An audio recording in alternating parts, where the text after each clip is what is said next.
A fugitiva. Fazer o papel de juiz, né? Presidente do Tribunal do Júri, e eu vou explicar em poucas palavras o que é a instituição do Tribunal do Júri, né? Hoje nós temos um júri atipicamente montado. Por quê? Correto seria que nós tivéssemos um corpo de sentença, que eu vou explicar já, né? Mas hoje a gente agradece a presença da plateia, que é formada pelos familiares, pessoas que a gente tem aí, cada um tem no coração, da maneira que lhe aprouve, né? A família, a pessoa querida que veio aí, os filhos, a esposa, a namorada. Então é um prazer enorme receber a todos aqui. E um dia, com certeza, nós teremos essa plateia muito lotada.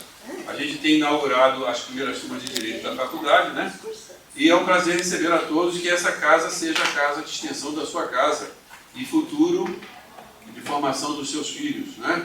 E assim por diante.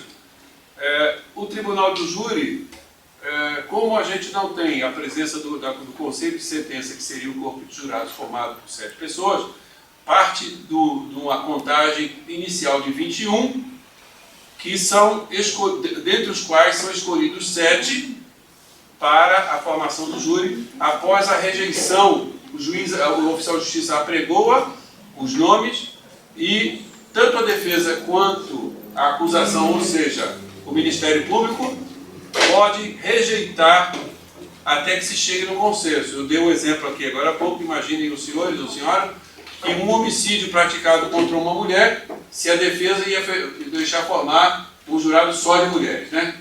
Então, ia ser uma condenação certa, né? Então, por isso existe essa maneira de escolher. Eu faço, neste momento, a partir de agora, o papel de uma figura chamada oficial de justiça.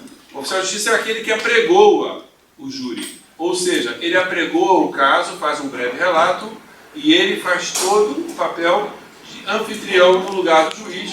O juiz é o comandante, é o administrador do júri e ao final ele sentencia. Eu fiz um breve relato do que é oficialmente o Tribunal do Júri para vocês, inclusive a previsão constitucional, e vou ler, se me permitirem. Ao final eu faço em 3 palavras um resumo do que é o caso. E não precisaria fazer esse primeiro relato se não fosse um júri na faculdade. Se fosse um júri oficial, o oficial de justiça já apregoaria o caso por determinação do juiz imediatamente. Então, ao final, eu faço um breve relato do caso e vocês vão atuar. A gente tem aqui a nossa direita, o Ministério Público, é isso? E a nossa esquerda aqui, a defesa. Tribunal do Júri. O Tribunal do Júri é o tribunal que detém a competência para julgar os crimes dolosos contra a vida, ou seja, aqueles em que a pessoa tem intenção de matar. Pode ser tentado ou consumado. Atualmente, são de sua competência os seguintes delitos: crimes dolosos contra a vida, como o homicídio, infanticídio, a participação em suicídio, o aborto. Esses crimes podem ser tentados ou consumados e seus crimes conexos. O procedimento adotado pelo júri é especial e possui 2 fases. 1. O juízo de acusação, ou a gente chama de iudicium accusationis. Tem por objeto a admissibilidade da acusação perante o tribunal. Consiste em produção de provas para apurar a existência de crime doloso contra a vida. Essa fase se inicia com o oferecimento da denúncia pelo Ministério Público ou queixa e termina com a sentença de pronúncia, impronúncia, desclassificação ou absolvição sumária. A segunda fase, se denomina juízo da causa. Trata-se do julgamento pelo júri da acusação admitida pela fase anterior. Começa com o trânsito em julgado da sentença. Trânsito em julgado é aquele momento em que não há mais condições de haver recurso do juiz perante o Tribunal Popular, o presidente. No Tribunal do Júri, quem decide é a sociedade. O júri é uma instituição secular que tem origem das primitivas sociedades humanas. No Brasil foi instituído o júri em 1822, época em que o país ainda era colônia de Portugal. Atualmente reconhecido constitucionalmente pelo inciso 38 do artigo 5º da Constituição Federal, que prevê que sua organização será dada por lei e que nos julgamentos serão assegurados 2 pontos: a plenitude da defesa, o sigilo das votações, a soberania dos vereditos, a competência para o julgamento dos crimes dolosos contra a vida. A palavra júri tem origem latina iurare, que significa fazer juramento, em referência ao juramento prestado pelas pessoas que formarão o Tribunal Popular. Desde sua criação, vigora o entendimento de que os jurados decidem sobre a condenação ou absolvição do réu e o juiz presidente do júri externa essa decisão em conformidade com a vontade dos jurados. Assim, o magistrado declara o réu absolvido ou condenado, sempre de acordo com a vontade popular representada pelos jurados. O Tribunal de Júri é composto por um juiz presidente e um juiz e um júri e um conselho formado por 21 jurados, dos quais 7 serão sorteados para compor o conselho de sentença e que terão o encargo de afirmar ou negar a existência do fato criminoso atribuído a uma pessoa ou a algumas pessoas. Assim, esse é o juramento de examinar a causa com imparcialidade e de decidir segundo sua consciência e justiça. O colegiado popular realiza o julgamento ao responder quesitos, que são as perguntas que o juiz presidente do júri faz ao jurado sobre o fato criminoso e demais circunstâncias essenciais ao julgamento. Os jurados decidem sobre a matéria de fato e se o acusado deve ser absolvido ou condenado. Assim, o júri responde quesitos sobre a materialidade do crime, ou seja, o delito aconteceu, a autoria. O acusado cometeu o delito que está sendo imputado, e se o acusado deve ser absolvido. As causas de diminuição de pena e atenuantes são fixadas pelo juiz de acordo com o preceito legal. Ele controla a polícia e a seção, o juiz, para que tudo transcorra em clima tranquilo, sem interferência indevida da atuação das partes.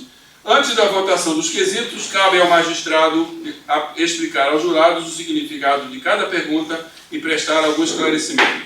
Depois que os jurados dão o veredito por intermédio dos quesitos, o juiz, por meio da sentença, imporá a sanção penal.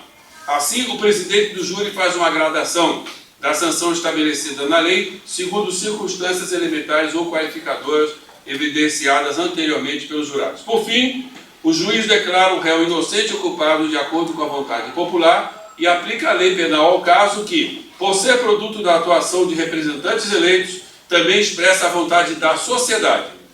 Dessa forma, o Tribunal do Júri significa um mecanismo de exercício da cidadania e demonstra a importância da democracia na sociedade. Isso porque o órgão permite ao cidadão ser julgado por seus semelhantes e principalmente por assegurar a participação popular direta nos julgamentos proferidos do Poder Judiciário. O fundamento do júri é a própria democracia.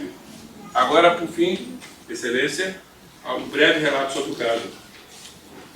Oi? No caso dos exploradores de caverna, nós temos aqui à nossa frente 4 réis. São pessoas que tinham como esporte explorar caverna junto com mais uma pessoa em um determinado lugar do mundo, para não citar país algum. É um caso clássico da literatura jurídica. Essas pessoas entraram numa determinada situação numa caverna, houve um desabamento e depois sucessivos desabamentos, equipes tentaram salvá-los e durante 20 e poucos dias eles ficaram confinados à mercê da própria sorte e não havia a eles a mínima chance de sobreviver. Não tinham mais água, não tinham mais comida. Por analogia ao caso que houve lá nos Andes do avião que caiu e as pessoas ficaram lá sem comida na neve, acabaram devorando as outras pessoas, mas neste caso já estavam mortos. Aí fizeram um jogo, neste caso específico, em que um deveria morrer. O autor do jogo propôs que um deveria dar a vida aos outros para que se alimentassem e sobrevivessem. Pelo menos um poderia sobreviver se alimentando da carne do outro. E assim sucessivamente, se fosse necessário. Por azar do destino, ele foi o escolhido, ele chegou a declinar, mas foi escolhido e foi imolado. Imolado significa sacrificado. Comeram-lhe as partes e depois houve o salvamento e daí por diante compete a vocês julgarem. Não, eu passo a presidência ao professor Edson e muito obrigado. Bom, pessoal, boa noite. Hoje nós estamos aqui nesse trabalho, como foi dito pelo professor Enes, evidentemente que nós não vamos seguir todo o procedimento do júri. Por isso, nosso procedimento vai ser reduzido nas falas da acusação e nas falas da defesa. Então, nós vamos ter uma fala só para vocês que estão presentes aqui, entender? Nós vamos ter uma fala da acusação, a réplica da defesa, depois a acusação fala novamente e, por último, a tréplica da defesa, e a gente encerra o nosso julgamento. Quero dizer que isso faz parte de um caso, como o professor Enes falou aqui, é um caso que foi já objeto de estudo da Universidade de Harvard, né? E é muito estudado na nossa matéria, que a nossa matéria é a Introdução ao Estudo do Direito. São os primeiros contatos dos alunos na faculdade de Direito. Então hoje nós vamos ter uma discussão aqui entre o direito positivo, ou seja, o que está estabelecido na lei, e o direito natural, que é um direito que para alguns ele provém ou de uma entidade superior ou está dentro do próprio homem, enfim, é esse o conflito que nós vamos ter aqui. Tudo bem? Aqui na nossa frente estão as pessoas que representam os jurados, que eu vou pedir, foi só uma encenação, que cada um volte para o seu lugar para facilitar a visão ali dos nossos colegas, dos nossos convidados. E vai funcionar a dinâmica assim: nós temos 20 minutos para a acusação, 20 minutos para a defesa, um pequeno intervalinho, né, de 5 minutos para eles poderem conversar, depois 12 minutos para a acusação e mais 12 minutos para a defesa, e a gente delibera. Desde já eu quero agradecer a todos vocês, os nossos alunos, né, o pessoal aqui da acusação, o pessoal aqui da defesa, que eu tenho certeza que já fizeram um excelente trabalho, né? E aqui apenas é só a concretização de tudo aquilo que a gente estudou, discutiu em aula, enfim. Então, eu externo aqui para vocês, mais uma vez, o meu agradecimento, e foi um prazer ter ficado com vocês nesse primeiro semestre da vida acadêmica de vocês, tá bom? Então, com a palavra, a acusação. Professor, só uma observação. Jurados ou réus? Réus, eu falei jurados, réus, desculpa. Os jurados estão aqui, ó. É para eles que vocês vão ter que falar. Para todo esse pessoal aí. Ok?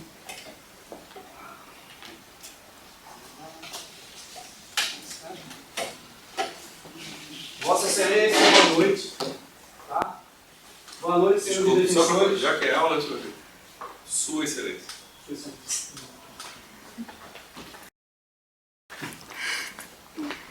Excelência. Posso ir na discussão. Desculpa, tá? Sua Excelência, boa noite. Senhores defensores, boa noite. Tá? Boa noite, senhores jurados. Boa noite. Tá? Boa noite a todos. Vamos fazer justiça hoje. Tá? Vamos fazer justiça. Estamos diante de um caso extremamente complexo. Tá? E, senhores jurados, hoje à noite, os senhores terão a possibilidade de fazer justiça. Os 4 elementos aqui presentes, responsáveis pela morte do senhor Roger Whitmore, serão condenados hoje.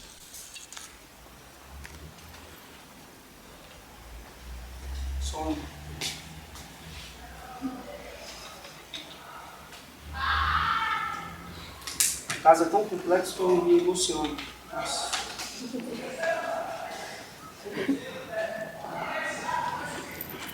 É difícil. Não só isso. Os senhores terão a possibilidade, a responsabilidade de retirar da sociedade 4 elementos assassinos sanguinários. Tá? Sanguinários, que cometeram esse crime com requintes de vingança, tá? De forma premeditada. E digo mais, senhores, mediante tortura. Tortura. Tortura foi a principal causa. E a vingança. Esses 4 elementos mataram o senhor Roger Whitmore, esse O homicídio hediondo foi realizado com intenção, de forma premeditada, como já disse, com requintes de vingança e mediante tortura. Não se deixem enganar. As carinhas, coitadinhos, que vão alegar estado de necessidade, vão alegar contrato social, vão alegar uma série de coisas, mas não se engane. A defesa vai fazer teatrinho, a defesa vai entrar na casinha, vai lá, fica na casinha, fica por... imaginem, senhores, 34 pessoas, 5 pessoas, aqui, presas, nessa casinha de cachorro. Pessoal, não se engane. Não se engane. Eu volto a dizer que a vingança foi a principal motivação desse crime. Esse crime hediondo. Por quê? Porque o senhor Roger foi o motivador na mente brilhante desses assassinos. Foi o responsável por ter levados todos, conduzi-os todos à caverna. Eles ficaram presos mediante um caso fortuito que a natureza provocou, um desmoronamento que todos ficaram presos. Ele não teve culpa. E a alegação de contrato não tem embasamento. Vocês verão que eles vão falar disso. Senhores, o que eu queria acreditar, eu queria ter dúvidas, mas eu não consigo acreditar que esse caso não tenha sido motivado por vingança, mediante tortura. Quiçá, senhores, esse crime foi cometido com tortura. O senhor Roger ainda estava vivo. Tá? Ele estava vivo quando ele foi devorado por esses canibais.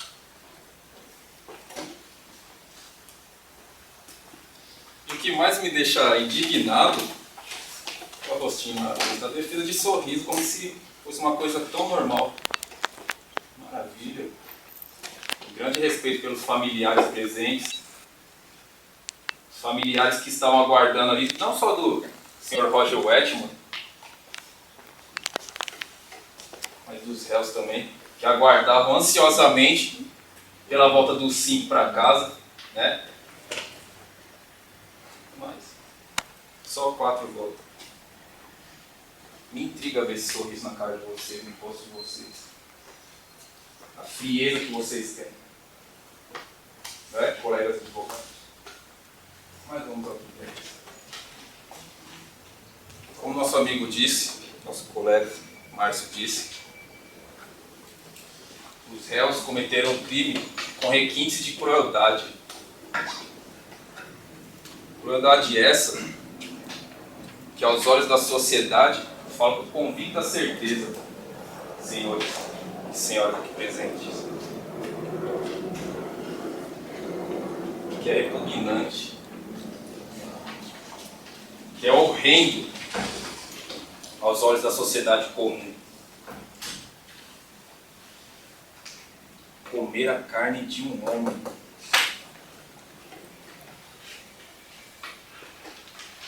Se alimentar da carne de um homem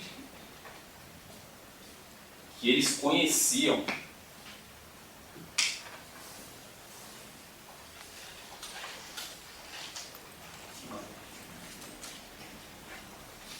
Eu vejo uma frieza muito grande nesses homens.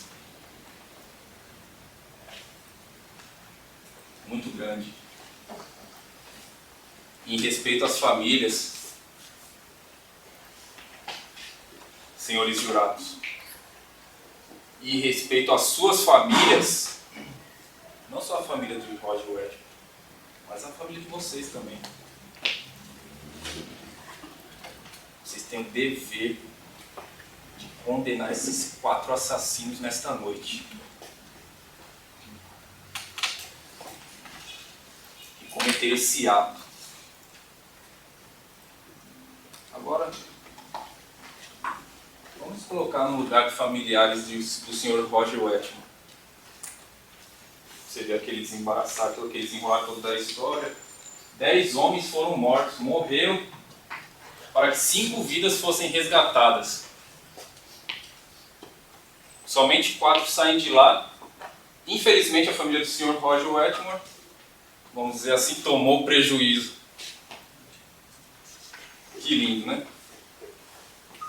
E nós temos que ver o rostinho dos nossos colegas, dando risada, né? Legal isso.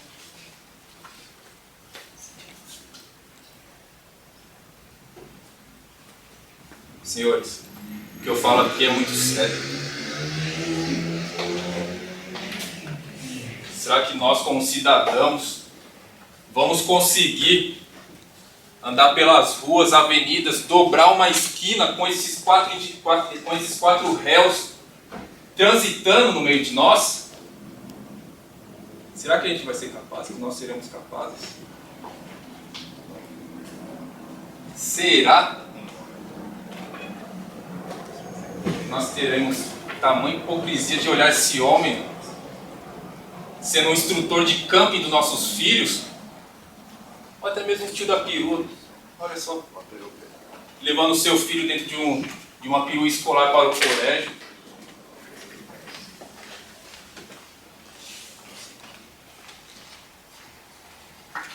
Eu creio que não. Eu tenho convicção que não. Convicção. E nessa noite, esses 4 réus têm que sair daqui também com a convicção que vão para trás das grades. E não com a convicção que vão sair pela porta desse tribunal, que é muito respeitado, é claro. Vão sair transitando por campos verdejantes, saltando, correndo entre as árvores. Eu digo que não, senhor. Eu digo que não. Esses 4 assassinos cometeram um crime doloso,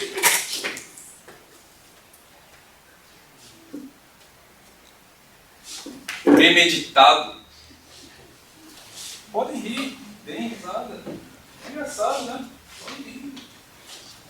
Nossa, estou tão feliz também. Vou ficar tão mais feliz ainda quando eu ver esses assassinos canibais atrás das grades. Aí eu vou ficar feliz, hein? Aí eu vou ficar feliz. Muito feliz. Podem ter certeza. Não só eu, como cidadão que sou, estou hoje no nome do Ministério Público, mas o júri e a nação, e quem dirá, hein? O mundo. Porque está todo mundo voltado, esperando um desfecho sensato desse julgamento, que é a condenação desses assassinos.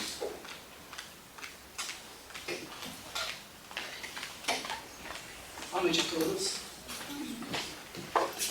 A motivação desse crime, alegado pela Defensoria, como consta no processo em questão, que foi um contrato que eles formalizaram. Então fizeram um contrato, a vida dele estava em questão, ele foi o azarado da situação e mataram ele. Contrato que não se sabe se realmente existiu, porque não há prova nenhuma. É todas as alegações do César aqui presente. Eles alegam o pacto sem servanta. Ah, combinado não sai caro. Combinamos, deu azar, infelizmente ele vai morrer. Alegam também que teve omissão, que o Estado não omitiu, não em salvá-los, mas eles questionaram os exteriores.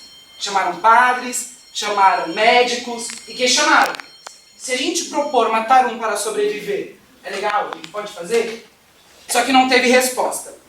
Só que eles relatam também, teve um momento dentro da caverna que o radiotransmissor de mensagens ficou 8 horas em atividade, sem resposta nenhuma. Ninguém mandava mensagem, ninguém recebia.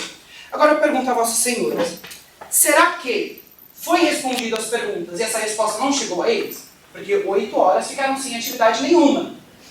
Mas a questão não é se o radiotransmissor funcionou, deixou de funcionar, teve problema técnico ou não, porque esse não é o crime maior. É a vida do nosso cliente que foi morto por esses 4 assassinos. Eles dizem também que Roger propôs o acordo e aí os réus desistem, não querem. Depois muda, né? A situação inverte. Eles querem, Roger não quer mais.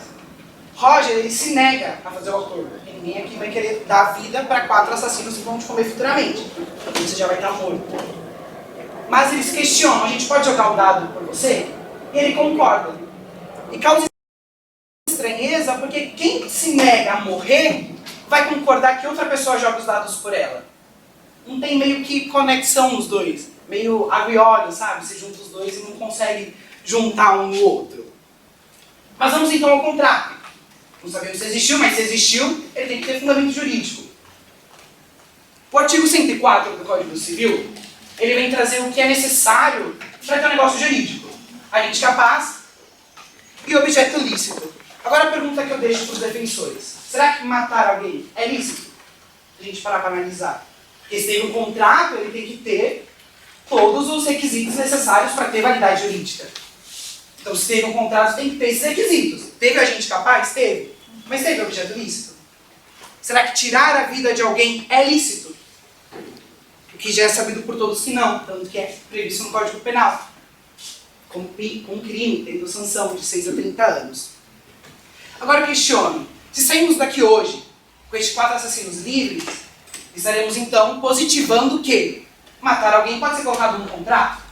Então, com uma cláusula lá que se ele não cumprir, ele morre. Aí eu imagino num ambiente de trabalho, um contrato de trabalho.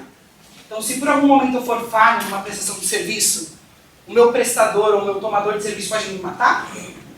Porque está previsto um contrato. Então, é uma cláusula contratual tirar a vida de alguém. Ou num casamento, que não deixa de ser um contrato. Então, a traição permite que o outro mate quem traiu? É isso que aparentemente demonstra, né? Está previsto no contrato. É legal, eles não podem ser condenados porque estava no contrato. Então vamos pôr no contrato, cancela o Código Civil e todo mundo sai com todo mundo. Ou faz o que eu quero, faz o que está no contrato, já era. Não existiria revisão contratual, não existiria cláusulas, né? Morreu, morreu e acabou. As vidas, elas acabam se tornando propriedade. O celular é uma propriedade. Eu faço o que eu quero. Eu venho, eu troco, eu dou.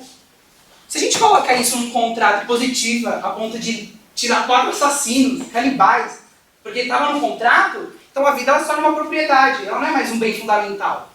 Vai para o Código Civil de propriedade, eu vendo a minha vida, eu dou a minha vida, eu coloco ela no contrato, eu penhoro a minha vida, faço o que eu quiser. É contratual, o que eu quiser fazer com ela, eu tenho no contrato. E é isso. Não sabemos se o contrato veio a existir ou não, acreditamos que não, porque não há prova nenhuma, mas se veio a existir, juridicamente ele é inválido. Ele não tem um objeto lícito. Então não tem como ele ter validade. Se ele não tem validade, não tem como isentá-los dessa pena, absolvê-los dessa pena, pelo contrato. Já que teve contrato, eles fizeram, absolvam-se eles. Então não há de se cogitar o contrato. E é isso. Espero que vossos senhores do júri não venham se iludir, porque eles vão pegar as leis e virar de ponta cabeça, o que é certo vira errado, o que é errado vira certo. Então não se iludam com isso. Saiam daqui convictos. O crime ocorreu. Eles alegam. Tudo que está no processo não é a gente que diz, é eles. A defensoria com base no que os réus dizem. Nós matamos ele. Eles estão dizendo. Então eles já estão assumindo o crime. Agora eles querem inverter a lei, tentar enganá-los para se isentar dele. O crime ocorreu. O homicídio existiu. Eles têm que ser penalizados por isso. Fora do âmbito jurídico, a gente ouve muito, acredito que todo mundo já deve ter ouvido, que as leis são falhas, o sistema é falho, que tudo que está na lei não é feito, que o sistema é corrupto. Mas vós, senhores aqui presentes, vão ter oportunidade nessa noite de mudar essa concepção, de efetivamente fazer a justiça. Fazer a justiça por quê? Um crime ocorreu, tem uma sanção. Eles devem ser penalizados por isso. Passo a palavra agora. Boa noite a todos. O que causa perplexidade, senhores, nessa noite, é estarmos aqui nesse tribunal e termos aqui entre nós esses 4 elementos assassinos, frios e cruéis. Porque quando nós estudamos o nosso Código Penal na universidade, então, primeiramente, para entender um crime, então, quando vamos lá para o artigo 121 do nosso Código, Então encontramos que a necessidade da reunião, ou que esteja presente 3 elementos básicos, ou seja, a intenção de matar.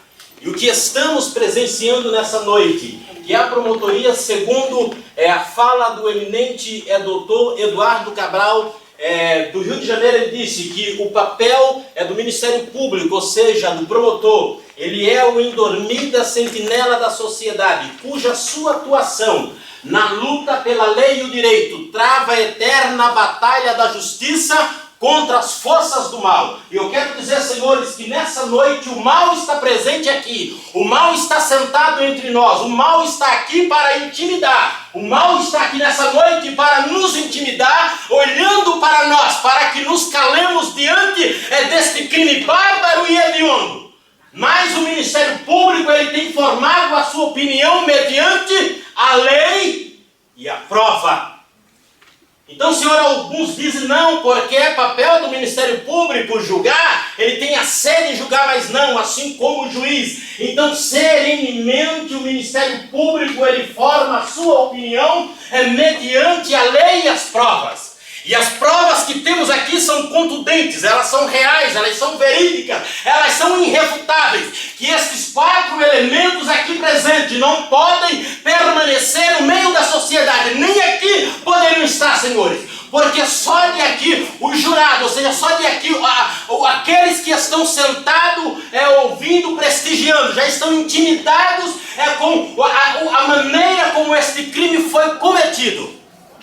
Agora imagine os senhores como, na fala dos nossos colegas aqui nos antecederam, que estes homens, imaginem contra eles por aí, no meio da sociedade. Não, senhores, isto não é possível.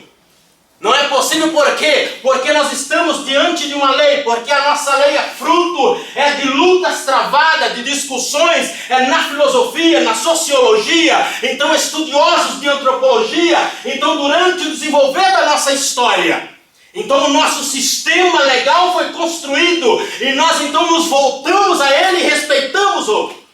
Porque se os senhores aqui nessa noite estão, se os senhores têm a sua casa, têm o seu carro, têm o direito de ir e vir, de se locomover, porque é o nosso código, a nossa lei, então ela nos dá esse direito, o direito positivo, que é o quê? O direito positivo nada mais é do que a vontade de todas expressa na lei, porque entendeu-se que a sociedade, no seu sistema primitivo, então ela sendo egoísta e lutando pelos seus interesses, então ela não tinha respeito para com seus pares. E não tendo ela respeito para com seus pares, então para conseguir aquilo que quer, segundo o ponto de vista dos naturalistas, então ela abriu mão, parte do seu direito, ela abriu mão para construir um contrato, para mediante esse contrato que é a nossa lei positivista, então assim ela ser regida e ter a sua natureza coibida quando o excesso vir ocorrer. Então nessa noite aqui estamos diante de um fato típico, antijurídico, então todos os elementos estão presentes. Aqui nós temos a conduta, o nexo causal e temos o resultado. Então houve um crime. E se houve um crime tem que ser apenado pela nossa lei. No nosso sistema brasileiro, o homem pode ser acusado, uma pessoa, aquele que comete o crime há 100, 200 ou 300 anos. Mas a nossa lei diz que ele tem que apenas ficar aqui em 30 anos recluso. Então, como não tem uma pena maior, senhores, nessa noite, os senhores jurados têm a oportunidade de, nesta noite, fazer justiça, e nessa noite, esses réis, cruéis, assassinos, canibais, covardes, sairão daqui sentenciados à pena máxima do nosso sistema legal brasileiro, que é a pena de 30 anos, e não mais poderão viver entre a sociedade. Porque se assim o contrário for, senhores, imagine legalizar a morte. Então, quando alguém tiver a iminência da fome, ou seja, em algum lugar, ou lhe falta alimento, então imagina se legitimar matar uma pessoa para comer. Pois, segundo a Organização Mundial, por exemplo, segundo a ONU, a Organização Mundial das Nações, por ano morrem milhões de pessoas por fome. Imagina se fosse legitimado matar para comer. Seria o caos. Não poderíamos sair de casa. Teríamos que ficar recluso. Porque aí estaríamos na iminência de sofrer ameaça contra a nossa vida. O bem maior que é a vida, tutelado pela nossa Constituição, que indica para o Estado, ou seja, o dever de proteger a vida. E nessa noite os senhores terão esta oportunidade de fazer justiça e de manter a nossa lei, a nossa dignidade, o nosso direito de ir e vir. E aqueles que cometem crime com a sociedade, contra a sociedade, que viola os princípios legais, o nosso ordenamento jurídico, venham ficar reclusos e pagar a pena, para que assim saiba que o nosso Estado, ele está alerta, está vigilante e não passará impune nenhum crime sequer. Senhores, muito obrigado. Encerrada a defesa, a acusação, doutor? Desculpa. Então, com a palavra a defesa. Boa noite a todos. Boa noite. Boa noite. Em primeiro lugar, nós gostaríamos de solicitar o respeito ao ser humano, porque nós não estamos diante de elementos, nós estamos diante de pessoas que passaram por uma situação muito difícil, muito complicada e que merecem todo o respeito. E mesmo que fossem assassinos cruéis, mesmo que fossem canibais, e mesmo que fossem um monstro, eles também mereceriam respeito. E o respeito começa pelo nome ou por um pronome, tá? Então eu solicito que os 4 exploradores recebam o tratamento devido como cidadão que merece. O caso, nós não estamos diante de um caso onde há assassinos que premeditaram, ao contrário do que a acusação disse, que pensaram, que ficaram planejando como matariam Roger. Não é disso que se trata. Toda circunstância merece ser trazida e apresentada a vocês para que realmente justiça, como foi dito por eles muitas vezes, seja feita. Tá? A justiça, ela precisa analisar toda a situação, toda a circunstância, não só uma face dela. É muito fácil ouvir a defesa dizer que eles são assassinos, que eles foram cruéis, que eles foram sanguinários, que eles devem ser presos, que eles precisam sair daqui. Mas e o lado humano? E o lado cidadão? Vocês se esqueceram que essas pessoas são pessoas de bens? Que por uma má sorte, por um infortúnio, ficaram presos numa caverna? Ou eles passaram a ser criminosos profissionais porque, por um azar, houve um deslizamento e eles ficaram presos? Isso qualifica o caráter de uma pessoa?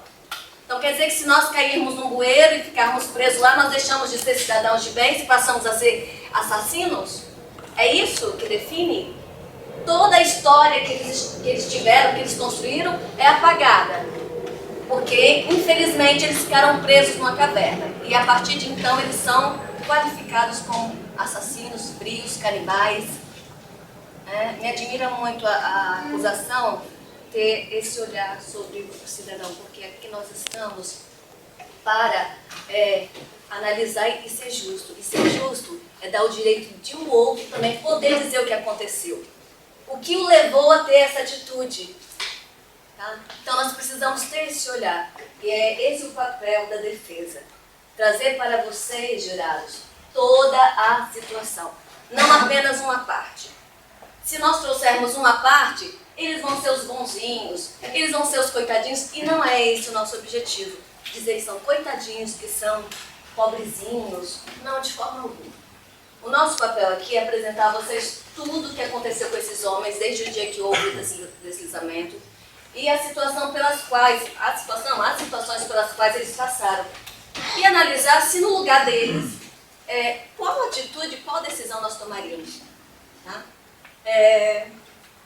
O fato já é conhecido, nós estamos tratando de 5 homens que saíram para explorar uma caverna e por uma falta de sorte, houve um deslizamento, eles ficaram presos nessa caverna por 32 dias. Tá? No escuro, no frio. Isso é só para a gente poder trocar de lugar. Vamos agora esquecer que somos jurados, que somos defesa, que somos acusação, e vamos nos colocar no lugar dos exploradores. A partir desse momento, todos somos exploradores, que foram explorar uma caverna e que ficaram presos no escuro, no frio, com insetos, né? e com o passar dos dias, em meio às fezes, às urinas, o medo de haver outros deslizamentos, porque o medo faz parte da natureza humana. Quem de nós não sentiria medo diante de uma situação dessa? Ou nós seríamos super-heróis? Seria isso? Não teríamos medo de morrer? 32 dias dentro de uma caverna. Teríamos que manter o equilíbrio? Teríamos que nos apoiar na lei? Teríamos talvez que ter uma constituição lá dentro, né? Para não nos deixar esquecer que ela existe. Seria isso? E de um outro lado, os dias passando e nada feito. Então, queridos, caríssimos, não é uma situação simples. Não é um caso de um homicídio comum, tá? E eu nem digo que seja homicídio. Eu digo que seja sacrifício. Sacrifício. E o contrato, quando as pessoas, elas optam, assim como o suicida opta, né? O suicida, ele faz um contrato consigo mesmo, quando ele diz que vai tirar a própria vida. Então foi meio que um contrato suicida dos 5. Porque todos estavam dispostos, caso fossem sorteados, a tirar a própria vida. Mas vamos por partes, porque o nosso interesse aqui é apresentar toda a situação para que realmente o julgamento seja justo. E que não façamos disso aqui um circo, tá? Um circo de eloquência, um circo com palavras desrespeitosas. Isso aqui não é um circo. Isso aqui é um tribunal que vai analisar a situação desses homens. E com responsabilidade, com muita responsabilidade, porque a partir do que for definido aqui, a vida deles será encaminhada ou para a reclusão, né, ou para a liberdade. Então, que nós possamos sair daqui com a consciência livre e leve de que o que é realmente justo foi feito, não pela emoção, mas pelo que os fatos nos mostraram. Tá? A primeira coisa é que o local não era favorável, não tinha vegetais, não tinha animais para eles se alimentarem. Eu queria trazer para vocês uma situação, um estudo que nós levantamos para entendermos um pouco mais o que acontece conosco quando ficamos privados de alimentos. Nos 3 primeiros dias a sensação é terrível. A vontade de comer é persistente e angustiante. Alia-se ao aumento de saliva na boca, a secreção de sucos gástricos e roncos do aparelho digestivo. Com 3 dias sem comida é o que vai acontecer com qualquer um de nós aqui. E o que aconteceu com eles. A fome intensa dos primeiros dias desaparece e é substituída por uma debilitação física e mental. Queridos, quem de nós consegue pensar e raciocinar sem comida? Há alguém aqui que tem essa possibilidade? Depois de 2, 3 dias, alguém consegue manter o equilíbrio? Primeiro porque o organismo está frágil. Está frágil. Então, como que nós vamos pensar nessa lei positivada se você não tem certeza nem de que você vai viver? Primeiro você precisaria ter a certeza de vida para depois você, talvez, pensar nessa lei positivada, nesse cumprimento, nessa obediência. Depois começa uma forma suave de canibalismo interno. É assim que o nosso corpo funciona. O organismo consome as suas próprias proteínas, obtidas à custa do desmonte dos tecidos e dos órgãos para suprir a inadiável necessidade de energia.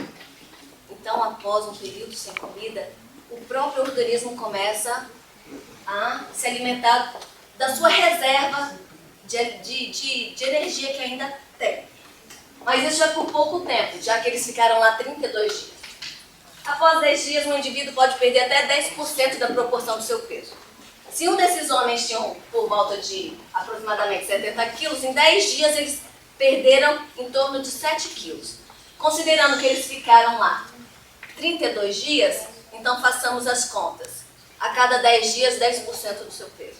Então perderei por volta de 21 quilos. Uma pessoa que perde 21 quilos, ela está totalmente comprometida, organismo e mente. aumento de quantidade de açúcar no sangue, a pressão aumenta, né? E aparecem sintomas semelhantes ao do diabetes, como diverter o açúcar, glicose junto com a urina. Tudo isso acontece conosco, com esses homens, com esses cidadãos, não elementos, cidadãos. Tudo isso eles passaram. Depois de 15 dias de jejum, Exploradores de caverna, que estão sendo julgados 4 pessoas pelo homicídio contra um e prática de canibalismo. Neste momento, vou convidar a Sua Excelência, o senhor presidente do Tribunal do Júri e mais um juiz auxiliar convidado desta comarca. Todos de pé, por favor. Pode sentar. Obrigado. Vocês sabiam que é assim? Olha, eu já fiz júri de verdade, é assim mesmo. Ah, o hino, né? E não volta aí. Com a palavra, a acusação para réplica. 10 minutos. Hein?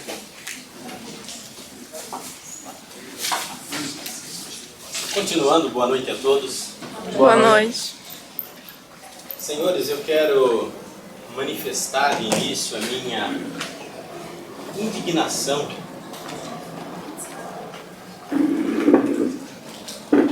devido ao fato da apresentação da defesa